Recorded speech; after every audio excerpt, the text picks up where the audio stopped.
سر النجاح يكمن فيما يلي. أولا أن الحزب الشيوعي الصيني ملتزم قبل غيره بهذه المبادئ والقيم التي قامت عليها الثورة، هذا أولا.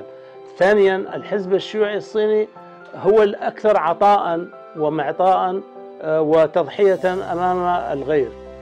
ثالثا الحزب الشيوعي الصيني كما قلت قبل قليل يمزج بين المبادئ والمرونة. الحزب الشيوعي الصيني يشكل بالفعل يعني نموذجا ومدرسة لكل حزب يعني تحرري وطني في البلدان العربية وفي العالم الثالث ككل. استطاعت أن ليس فقط أن تطعم شعبها ولكن أن تغذي كثير من الشعوب المجاورة وترسل خيراتها إلى كثير من البلدان.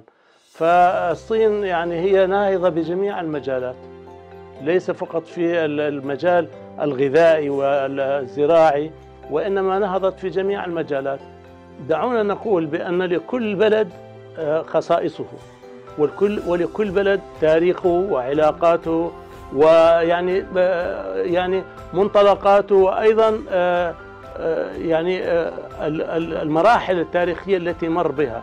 سوريا لا تريد أن تعمل كوبي عن الصين، لا تعمل نسخة لا عن الصين ولا عن غيرها، ولكنها يجب أن تستفيد من الدول الصديقة ومن خبرات الدول الصديقة الأفضل لنا والذي نستطيع أن نطبقه في بلدنا. هذا ما نستطيع أن نأخذه. يعني نحن يمكن أن نأخذ الكثير من الحزب الشيوعي الصيني ولا سيما في مجال التطبيق الاشتراكي ذي الخصائص القومية أو ذي الخصائص الصينية، ذي الخصائص العربية، ذي الخصائص السورية وهكذا.